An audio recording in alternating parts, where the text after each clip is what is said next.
হ্যাঁ বাবা জগদানন্দ রে।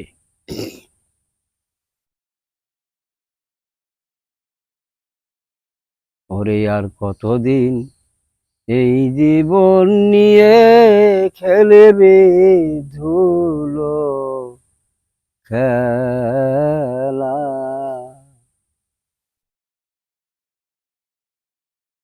ওরে সকাল বেলায় খেলতে আলি রে মন, ও তোর হলো বিকাল বেলায় এই জীবন নিয়ে খেলবি ধুলো খেলা।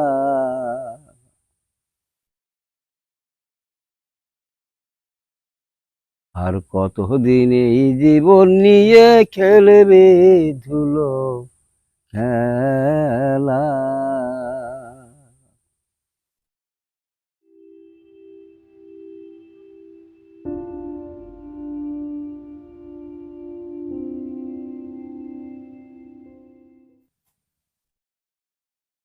আমার নাম আছে শিল্পী সুশান্ত ব্যানার্জি, গ্রাম মাঝিরগাতি, পোস্ট কোলাবাটগাতি, থানা দিঘেলিয়া, জেলা খুলনা, বাংলাদেশ। এটাই আমার জন্মমাটি। আমার সঙ্গীত জীবনের শুরু আমি 12 বছর থেকে, ছোটবেলা থেকে আমি গান বাজনা করতাম। আমার মাও গান করত, আমার মামাও গান করত। সেই বংশের ধারা নিয়ে আমি গান শিখেছি 12 বছর থেকে। আমি 24টা রাগিনী আমার মুখস্থ জীবনে।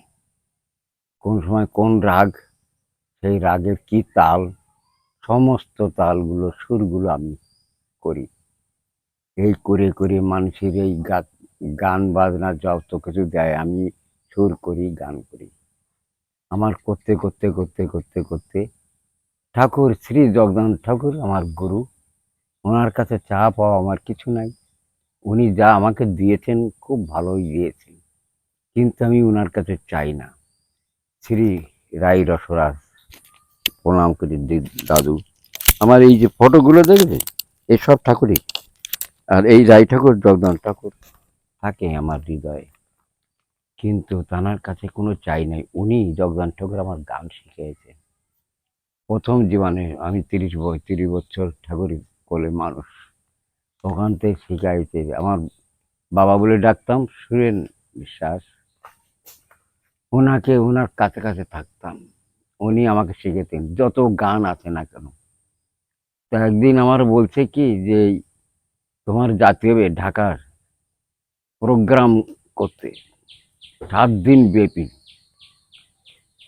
7 দিন ব্যাপী আমার সঙ্গে বাজে গেল।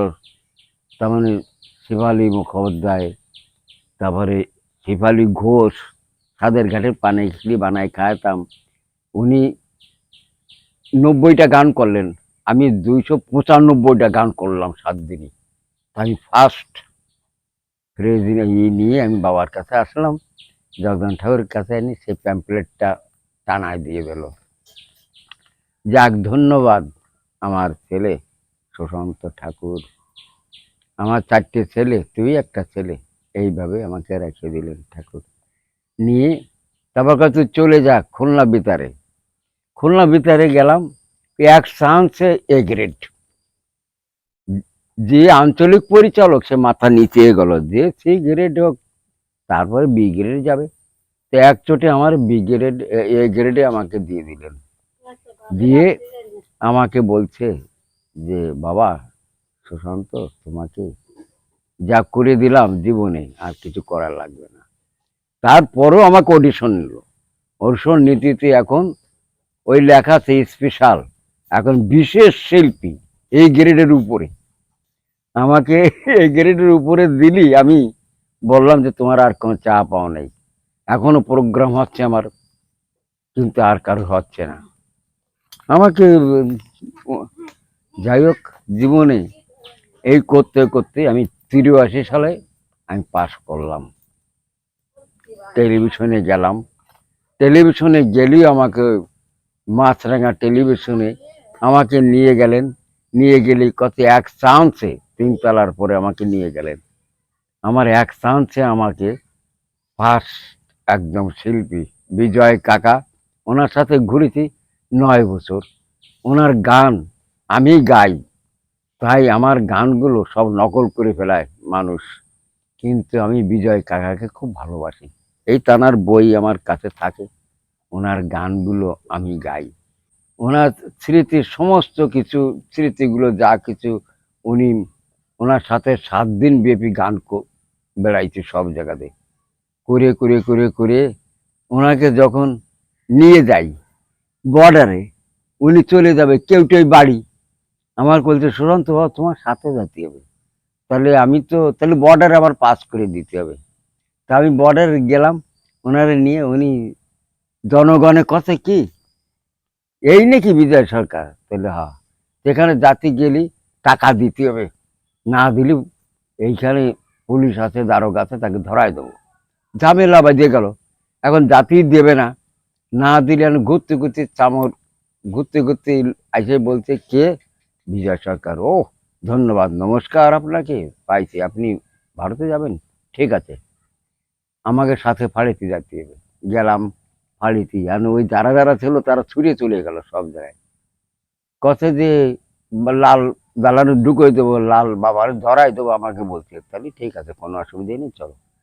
আমরা গেলাম, গেলে ওই ফাঁড়িতে যেয়ে বিজয় বাবুর সবাই নমস্কার করছে, এই সেই বিজয়, আমাকে জীবন ধন্য, বিজয় বাবুর পোশাবাকে উড়ে যাবে সজনী, একদিন ভাবি নাই মনে, কোথায় যে বাবু এই গানটা একটু শুনোতে হবে আমাকে। তো উনি আবার বললেন কি শুনবো তো, তা আমার বাজি বাজনদার তো নাই, খালি তো হয় না, তা আপনারা কি মামলা করতে পারবেন? আসামি ফরিদি এই সমস্ত যদি না হয় কি করে আপনারা মামলা করবেন? হয় না। তখন উনি মুখ দিয়ে কিছু কথা বললো, বললি ওরা খুব আন্তরিক, খুব ভালো জানলেন, মানে আমরা নিজে থেকে বর্ডার পাস করাই দেবো। তখন উনি একটা গান লেখলেন।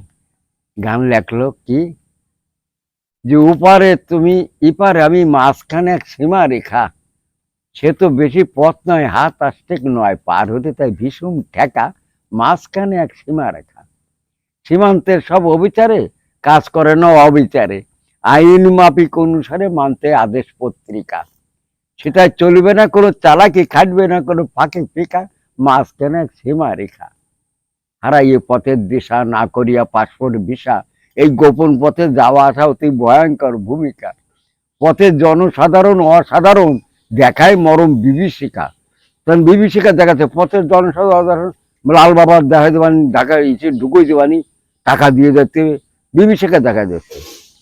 এখন বলছে সুশান্ত রে, এরপরে আর একটা অন্তরা শোন, তাহলে কি, এই বর্ডারে পশু পক্ষী কীট পতঙ্গ তাদের লাগে না বঙ্গভঙ্গ, পূর্ব কিংবা পশ্চিমবঙ্গ সব যেন তাদের এলাকা, তারা এবার ওপার ঘুরে বেড়ায়, লাগে না সরকারি লেখা, মাঝখানে সীমা রেখা, কুকুর যাচ্ছে, পাখি উড়ে চলে যাচ্ছে, ধরার কাজে নাই। শোন সুশান্ত, তোকে বলে দিচ্ছি,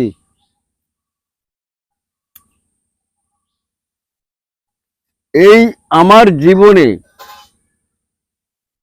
এই বর্ডারে পার হবা, এখন বলতেছি বাবা, এই বর্ডারে জাতি গেলে তো খুব টাকা পয়সা লাগে, তোমার লাগিয়া দরদি বয়ে নয়নে নীল নিরবধি, এড়ায় যেতাম নদ নদী বিধি যদি দিত পাকা, পাগল বিজয় বলে উড়ে গিয়ে দেখে আসতাম চোখের দেখা, মাঝখানে এক সীমা রেখা। বাবা এই গানটা তুই রেডিওতে দিবি, টেলিভিশনে আমি দিছি, সবাই ভহ ভহ ভহ ভহ দিছে। তারপর কথা ইংরাজিতে একটা গান তোর গাতি হবে, গাইছি,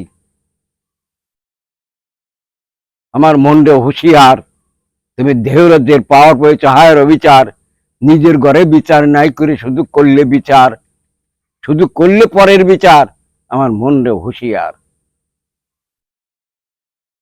আমার এই ইংরাজি গানটা শুনে তারাও আনন্দ পালো।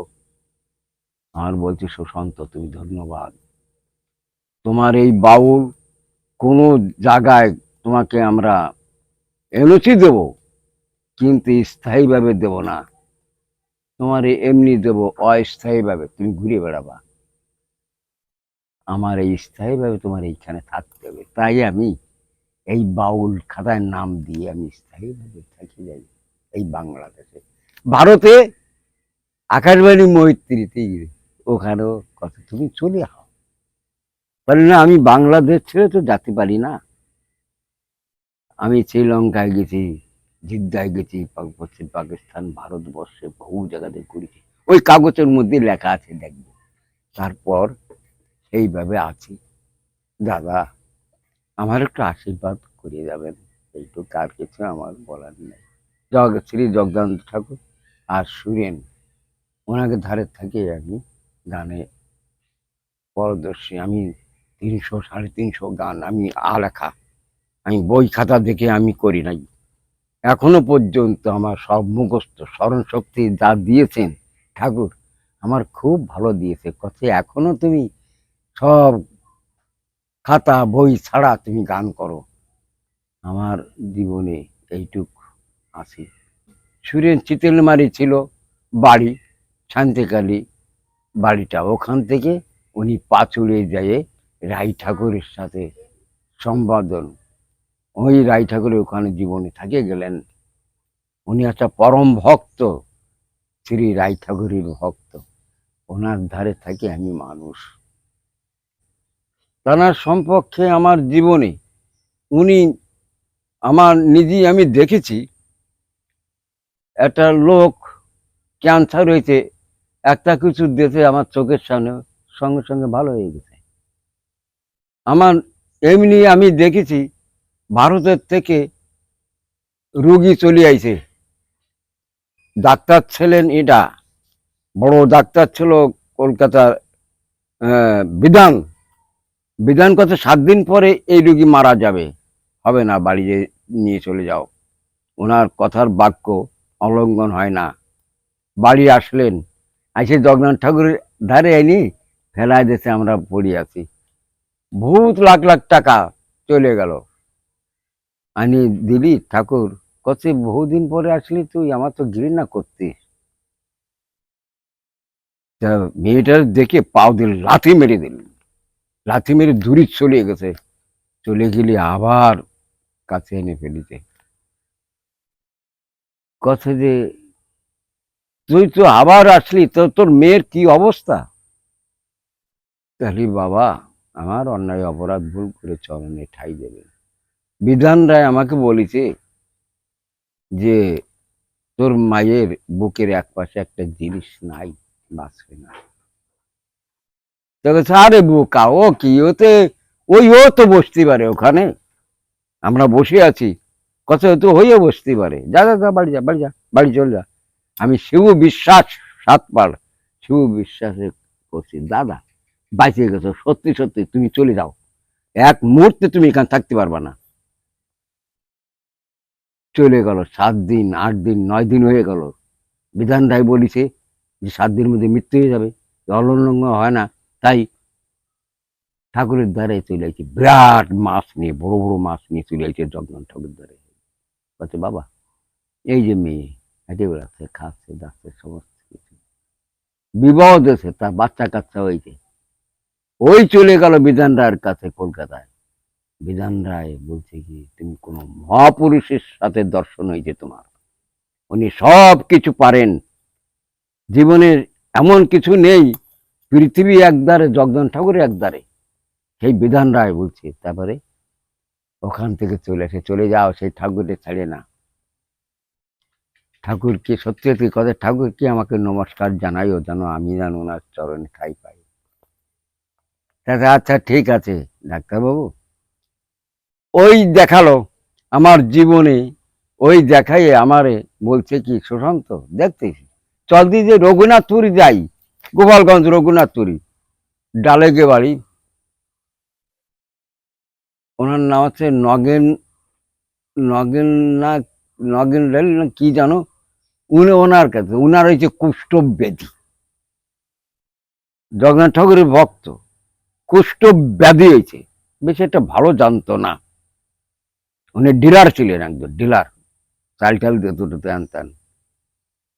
তো ওনার বাড়ি যেতে হবে, নিমন্ত্রণ করেছে, চল। তা বড় একটা কাশি বেঁধে দিয়েছে, ঠাকুর আসো খাদ দেবে, কাশি জবই দিয়ে। এখন আমরা ফাঁসি নিয়ে গেলাম, সব উঠে গেলাম, ঠাকুর গোল করে দিয়ে বসলো। সব মিলিয়ে টিলে খগেন যারা ছিল ভক্তবৃন্দ, শিল্যের খগেন ছিল গোসাই, পাঠক বাবু, যত লোক ছিল সব আমরা 50-60 জন লোক আমরা ওখানে শুয়ে আছি।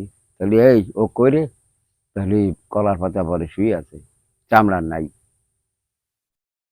গা দিয়ে সব রস বেরোচ্ছে, দেখা যায় না, ওনার ছোঁয়া যায় না। এইরকম অবস্থা দেখে এই হাত পাত হাত পাত হাত পাত হাত পা দিয়েছি, তার গালের থেকে একটু পানের চিবি তাই দিতে, রাতে খা খা খা খা, তাড়াতাড়ি খা। খাইছে, খেয়ে দিয়ে কথা, যা শুয়ে পড়বে, যা। শুয়ে পড়ে রয়েছে, ভোর উঠে থাকে, যে চামড়া, সেই চামড়া যত কিছু আছে সব পরিষ্কার ভালো হয়ে গেছে। বলছে কে, আমি তো নর্দমরে পার্টি করতেছি, আমার 1 লাখ টাকা দিস। বলছে হ্যাঁ দেবো। ওই 1 লাখ টাকা নিয়ে ঠাকুরের দিলেন। কিন্তু জীবনী মানুষের, জগন্নাথ ঠাকুর, ওনার কোনো তার অভাব নাই জীবনে। উনি ভাসিয়ে বেড়াতেন এখানে সেখানে সব জায়গাতে, আশ্রম ছাড়া ভক্তবৃন্দর কাছে। আমার জীবনে আমি দেখেছি যে উনি মুখ দিয়ে যাকে যা বলেছে তাই। আমি এই জন্যই ব্রাহ্মণের ছেলে হয়ে, কিন্তু আমার কোনো জাতির ভেদাভেদ উনি রাখেন নাই। বাবা সুশান্ত, তোরে পাইয়ে আমরা খুব আনন্দিত। আমি বলছি বাবা, তোমারে পাইয়ে আমার জীবনটা ধন্য, কিন্তু আমার জীবনে কৃষ্ণ কোথায়, এ তো আপনি। কথা আর বলিস না সুশান্ত, কোনো কথা বলবি না। আমি মানুষের দ্বারা ঢাকা থাকি, কিন্তু এই জন্য আমি কাউকে চেনা দিই না। গোপন কথা না কইবি যথাযথ আমাকে বলছে। তাহলে ঠিক আছে বাবা, আমি তোমাকে ছাড়া ভুলতে পারি না। আমার রাই ঠাকুর, জগন্নাথ ঠাকুর ফটো ঘরে, আমি কারো, আমি যেখানে যাই না কেন, ওই শ্রী রাই ঠাকুরের ধ্বনি, শ্রী জগন্নাথ ঠাকুরের ধ্বনি দিই, দিয়ে তাই আমি গান বাজনা করি। আর কিছু চাপ আমার কিছু নাই দাদা। ওরে বাবা রে বাবা, হ্যাঁ হ্যাঁ হ্যাঁ, সবাই বলে জানে, যাই বলে যে আর কতদিন জীবন নিয়ে খেলবি, দিল খেলা। নাহলে তো যন্ত্রপাতি, না হলে সেই ভাব তো আসে না, কি করি। আর কতদিন এই জীবন নিয়ে খেলবি ধুলো খেলা। ওরে সকাল বেলায় খেলতে আলে রে মন, ওরে মন হলো বিকাল বেলায়।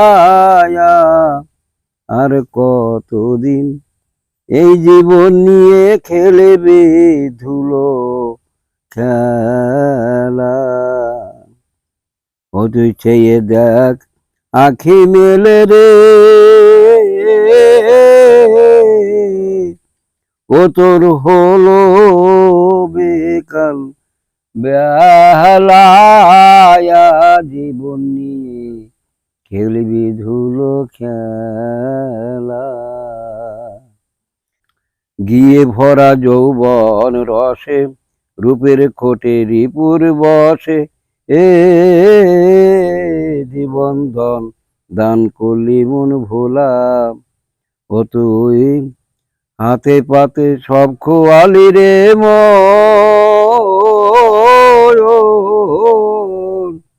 মন তুই সাজলি দেউলায়া।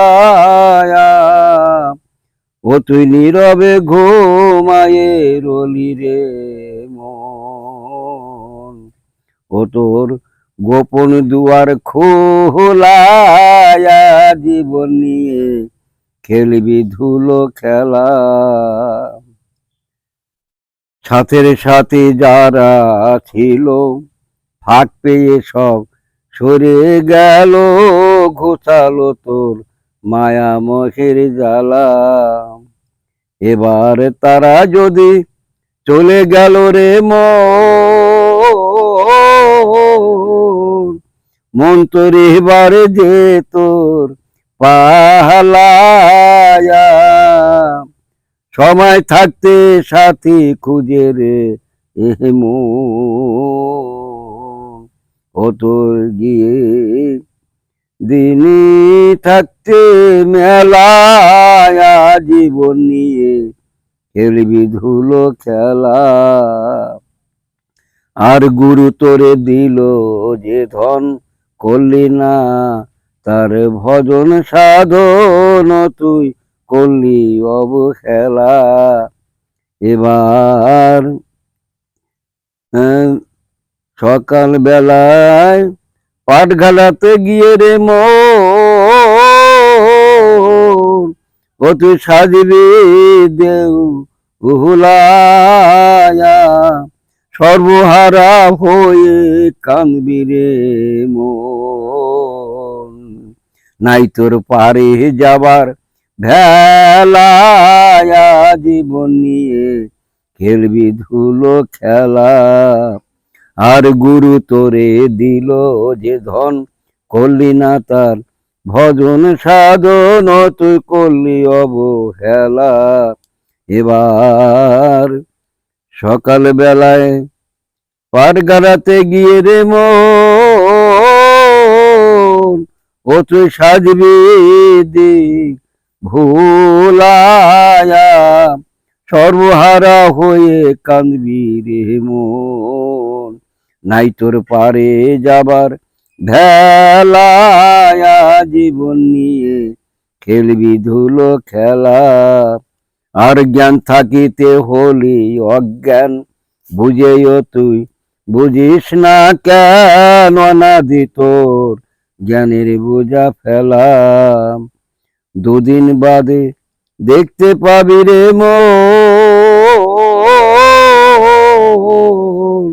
ও তোর ভাঙবে চাঁদের মেলায়া, পিছনে পিছনে ঘুরে রে মন, ওই যে কাল সমনের চেহালায়া, জীবন নিয়ে খেলবি ধুলো খেলা। সকাল বেলায় খেলতে আলি রে মন তোর হলো বেকাল বেলায়া, চেয়ে দেখ তুই আখি মেলে রে মন, ও তোর ডুবে গেল বেলায়া, জীবন নিয়ে খেলবি ধুলো খেলা।